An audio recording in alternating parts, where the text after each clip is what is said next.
Okay, today's talk is about how many times on sci-fi we've been given indications that humans can metamorphose into something more than human. If you go back to 1967, the original Star Trek, this was shown in the very first episodes that humans could develop very supernatural powers, in the Star Trek universe, supposedly in the future. But Star Trek was to contact new civilizations. And yet, these very, very early episodes of Star Trek weren't about new civilizations, they were about new kinds of humans. Now, what else do we want to talk about? In Star Trek The Next Generation, one of the famous enemies of humans were the Borg. And the Borg are very much like the idea of transhumanism. That is, humans getting implants into themselves, so that they can tie their brains into the internet, more or less. And that's the path that leads to a Borg like, where you lose your individuality and you become part of a hive mind. Well, as you know, in Star Trek The Next Generations, the humans didn't want to become like the Borg. They liked their individuality. So it's basically giving us two paths. One path is to go the way of the Borg, get implants, and get your direct connection to the internet. What happens there? We basically keep the same worlds that we have now, and we become a technologically based cyborg type species. The alternative is to develop from a different manner. That is through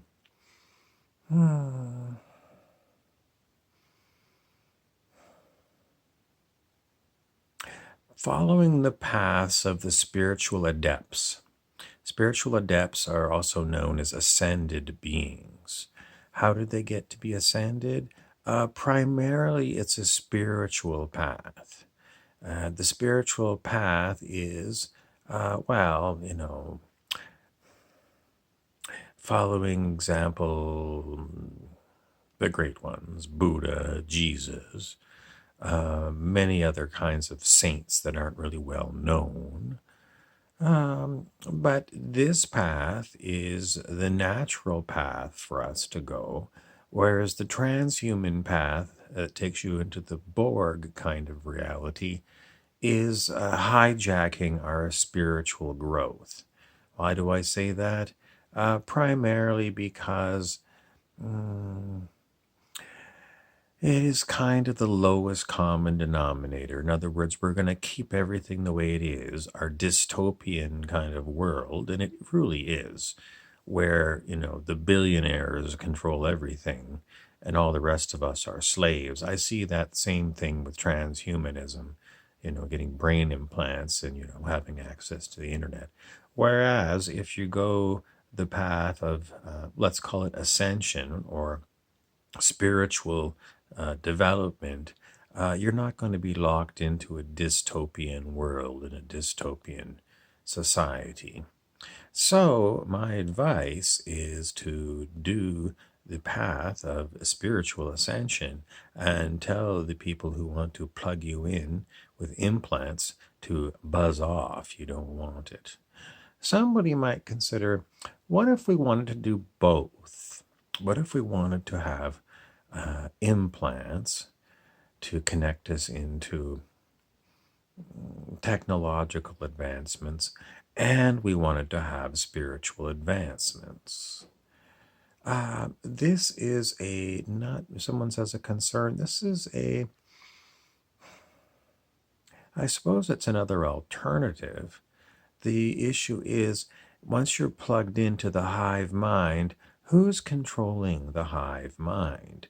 Because if the hive mind is hijacked by people who don't want you to spiritually ascend, perhaps you're going to find very deep problems with them monkeying with your mind control. And we do know from Earth history that there is much research into mind controlling the people, and people who are into alternative conspiracy theories call the people the sheeple because they don't know, what the elite controllers are up to.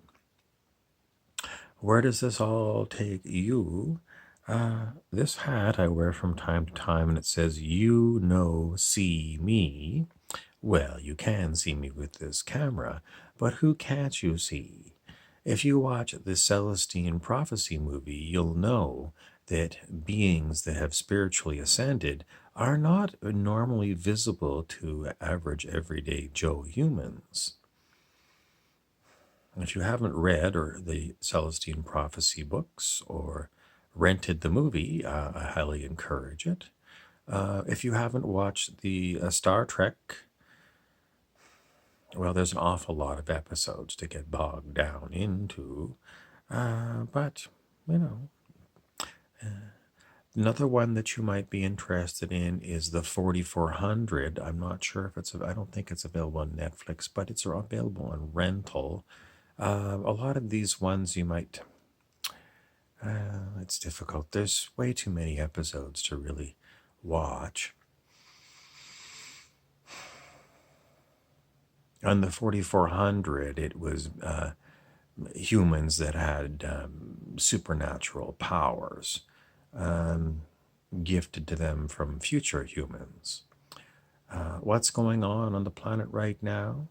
Well, there are quite a few people who are interested in Earth ascension, which is bringing the whole of humanity into higher consciousness. It's been ongoing, well, a very long time.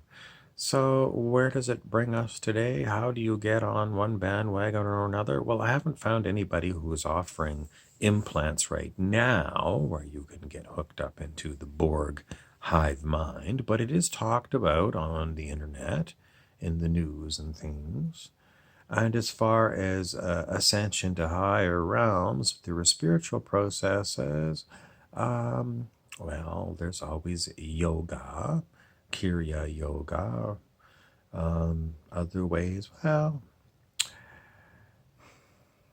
I don't know if there's just one path. I think it's all about you detaching from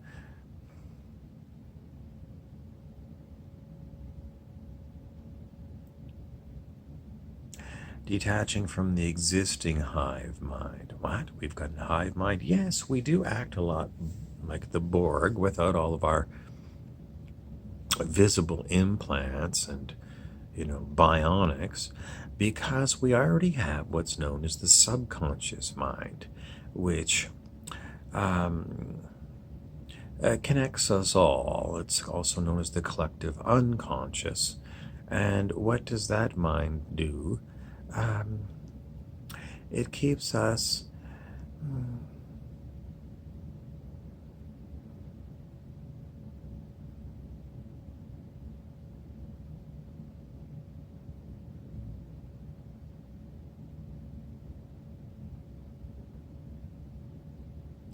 it's not known. Sometimes these kinds of hive minds are known as carnal mind in the spiritual literature. Carnal mind is a kind of mind that is keeping you from advancing to higher states of consciousness. It's animal mind. It's basically when you look at yourself, do you see yourself as an animal or do you see yourself as a being of consciousness? The carnal mind wants you to think of yourself as a physical being, much like any other kind of animal. And that makes you I do believe it retards your progress because it makes you identify with your meat suit, a meat puppet kind of thing. How do you get away from this all? Maybe you don't want to. Maybe you enjoy life as a animal with a human brain. But if you really want to advance your consciousness, uh, you're going to have to start considering yourself a consciousness being who has associated with it a body that everyone considers physical, but is really a body that we observe through our consciousness. And where do we go from there? Well, if you've ever considered people who do certain kinds of healing using things like Qigong or pranic healing or Reiki healing, these kinds of healings, known as energy healings, are not using drugs or surgery. What are they using? They're using consciousnesses. Quite often, these prana and chi are called energies. The problem I have with the word energy is, it's like electricity. You plug in your hair dryer into the electric circuit of your house and it works, but you don't think of the electricity having intelligence. It's basically dumb power. And things like Reiki are intelligence. It's an intelligent form of healing. It knows what to do. So it's not the same as electricity. If you're going to consider that if you do get inducted into Reiki, one of the things they tell you is you can heal the past with Reiki. And what else can go into the past? Mm, I'm trying to connect Reiki and healing the past with the idea of time travel. And I don't have the good science background to really explain some of the sci fi ideas. And even in Star Trek, they said if you went faster, really fast, perhaps you can time travel. Even in Planet of the Apes, there was time travel. I can't connect time travel to faster than light speeds.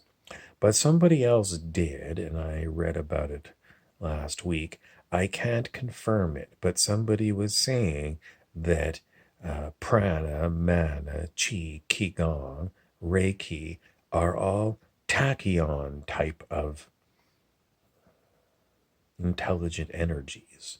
And tachyon is known from Star Trek, and it's written about in general ideas about what could be as faster than light energy. Someone wants to say, you're bullshitting me.